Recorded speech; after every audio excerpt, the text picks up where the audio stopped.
Hello, good morning students. So आज जो topic हम आप लोगों के साथ डिस्कस करने वाले हैं इस वीडियो में, वो टॉपिक है पंचशील सिद्धांत। ये काफ़ी इम्पॉर्टेंट टॉपिक है, काफ़ी पूछा जाता है बहुत सारे सेक्टर्स में। भारत और चाइना के बीच का एक मुद्दा है। कुछ सिद्धांत इसमें प्रतिपादित किए गए थे कि किन सिद्धांतों के ऊपर जो है भारत चाइना के रिश्ते चलेंगे, उन दोनों के बीच में कुछ समझौते हुए थे। उस टॉपिक का एक छोटा सा डिस्क्रिप्शन, उस टॉपिक के बारे में एक छोटी सी जानकारी, ठीक है, जो महत्वपूर्ण है, जिससे आप इतना तो समझ जाएंगे कि भारत में पंचशील सिद्धांत नाम की जो चीज़ है वो क्या है, कैसे लागू हुई, कब लागू हुई, उसके क्या कारण हैं, उन सिद्धांतों को क्या क्या कहते हैं, उन सिद्धांतों के महत्व, ये सारी चीज़ें इस वीडियो में मैं आपको अच्छे से कुछ बताने की कोशिश करूँगा। सो स्टार्ट करते हैं भारत में पंचशील सिद्धांत। पंचशील यानी कि 5 सिद्धांतों से। पंचशील का मतलब है 5 सिद्धांतों से। पंचशील के सिद्धांतों का प्रतिपादन सर्वप्रथम सबसे पहले 29 अप्रैल 1954 यानी कि देश की आज़ादी के लगभग 4 वर्ष के बाद, ठीक, 49 में आज़ाद हुआ, 50, 51, 52, 53, 54 जो भी हैं आपके, अगर आप 50 से मानते हैं तो भी लगभग 4 से 5 वर्ष के बाद 29 अप्रैल 1954 को तिब्बत के संबंध में, यानी कि तिब्बत जो भारत का हिस्सा है और जिसे चाइना अपना हिस्सा मानता है, तिब्बत के संबंध में भारत और चीन के बीच हुए एक समझौते में किया गया था। ठीक है, यानी कि 1954 में भारत और चीन के बीच तिब्बत को लेकर एक समझौता हुआ था, जिसमें किसका प्रतिपादन किया गया?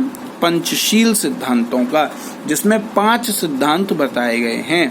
ठीक, 20 जून 1954 को चीन के प्रधानमंत्री चाउ एन लाई, 20 जून 1954 को चीन के प्रधानमंत्री चाउ एन लाई तथा भारत के प्रधानमंत्री पंडित जवाहरलाल नेहरू ने पंचशील में अपने विश्वास को दोहराया। यानी कि जो विश्वास वो रखते थे वो पंचशील सिद्धांतों के अंतर्गत उन्होंने उसको दोबारा से दोहराया। मैं आगे आपको बताऊंगा कि पंचशील सिद्धांत क्या है।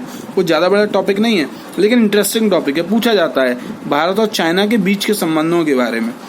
इसके उपरांत एशिया के प्राय सभी देशों ने, एशिया के लगभग सभी देशों ने पंचशील के सिद्धांतों को स्वीकार कर लिया। ठीक है, अप्रैल 1955 में, यानी कि 1 वर्ष के बाद में वांडुग सम्मेलन में, अप्रैल 1955 में चाइना में वांडुग सम्मेलन में पंचशील के सिद्धांतों का पुनः विस्तृत रूप से अध्ययन किया गया। यानी कि पंचशील के सिद्धांतों को पुनः विस्तृत रूप दिया गया, उन्हें फिर से बड़ा किया गया और समझा गया, बताया गया। इस सम्मेलन के बाद विश्व के अधिसंख्य देश राष्ट्रों ने इस सिद्धांत को मान्यता भी प्रदान कर दी।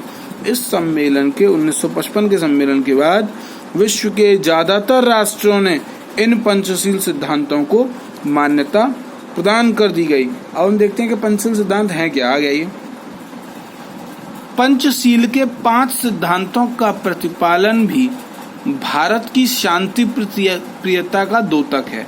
यानी कि पंचशील के जो 5 सिद्धांत भारत ने बताए थे वो क्या हैं? उसकी शांति प्रियता के द्योतक हैं। 1954 के बाद से भारत की विदेश नीति को पंचशील के सिद्धांतों ने एक नई दिशा प्रदान की। यानी कि 1954 के बाद जो भारत की विदेश नीति थी, यानी कि अन्य देशों से उसके संबंध थे, विदेश नीति को पंचशील के सिद्धांतों ने एक नई दिशा प्रदान की।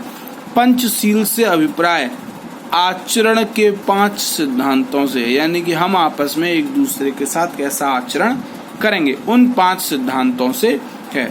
ये सिद्धांत निम्नलिखित हैं। क्या है? पहला, एक दूसरे की प्रादेशिक अखंडता, यानी कि प्रदेश की अखंडता किसी तरीके से नहीं तोड़ेंगे। एक दूसरे की प्रादेशिक यानी कि प्रदेश की अखंडता, और सर्वोच्च सत्ता के लिए, यानी कि टॉप लेवल की पावर के लिए पारस्परिक सम्मान की भावना रखेंगे। सर्वोच्च सत्ता के लिए, यानी कि सबसे बड़ी कुर्सी के लिए, सीट के लिए पारस्परिक सम्मान यानी कि आपस में सम्मान की भावना भी रखेंगे। नेक्स्ट, अनाक्रमण यानी कि बिना किसी वजह के आक्रमण या एक दूसरे देश पर आक्रमण न करना। एक दूसरे के देश पर किसी तरीके का आक्रमण नहीं किया जाएगा। लेकिन चाइना जो है आजकल इन कंडीशंस को फॉलो नहीं कर रहा है। बहुत सारे देश कर रहे हैं लेकिन चाइना जो है इसके अगेंस्ट काम कर जाता है, पाकिस्तान कर जाता है। नेक्स्ट, एक दूसरे के आंतरिक मामलों में हस्तक्षेप न करना। ये अभी कुछ देशों ने इसका समर्थन किया था। जब भारत ने कुछ चीजें ऐसी की थी तब उन्होंने कह दिया कि भाई ये जो है भारत का आंतरिक मामला है, इसमें हम कोई दखल नहीं देंगे। ठीक। नेक्स्ट, समानता एवं पारस्परिक लाभ के सिद्धांतों के आधार पर, यानी समानता, इक्वलिटी और पारस्परिक लाभ यानी कि सबको बराबर लाभ मिले, उसके सिद्धांतों के आधार पर संबंध स्थापित करना। तभी आज भारत और चाइना के बीच में बहुत बड़ा औद्योगिक व्यापारिक संबंध है। ठीक। नेक्स्ट, शांतिपूर्ण सहअस्तित्व के सिद्धांत को स्वीकार करना, यानी कि शांतिपूर्ण तरीके से अपने सहअस्तित्व यानी अपने अस्तित्व को बनाए रखने का सिद्धांत है उसको स्वीकार किया जाए। समझ गया आप 5 सिद्धांत क्या हैं? ये 5 सिद्धांत जो है पंचशील सिद्धांत कहलाते हैं। ये जो 5 पॉइंट हैं ये पंचशील सिद्धांत है। इस समझौते के तहत भारत ने तिब्बत को चीन का एक क्षेत्र स्वीकार कर लिया था। पंचशील सिद्धांत के समझौते के अंतर्गत ही, यानी कि पंचशील सिद्धांत उसमें रखे गए थे। ये बांडुंग सम्मेलन जो हुआ था उसमें ये समझौता किया गया कि अब जो तिब्बत है वो चीन का एक क्षेत्र है, ये भारत ने स्वीकार कर लिया। इस तरह उस समय इस संधि ने भारत और चीन के संबंधों में तनाव को काफी हद तक दूर कर दिया था, जो आज फिर से बढ़ रहा है। कि कहते हैं कि भाई तिब्बत भारत का हिस्सा है, वो कहता है चाइना का हिस्सा है। तो इस संधि के तहत भारत ने स्वीकार किया था कि तिब्बत जो है वो चाइना का भाग माना जाएगा। इसका महत्व क्या है? पंचशील का महत्व क्या है? पंचशील के सिद्धांत आदर्श हैं जिन्हें यथार्थ जीवन में उतारा जाना चाहिए। पंचशील के सिद्धांत क्या है? आदर्श हैं, इन्हें यथार्थ जीवन में उतारा जाना चाहिए।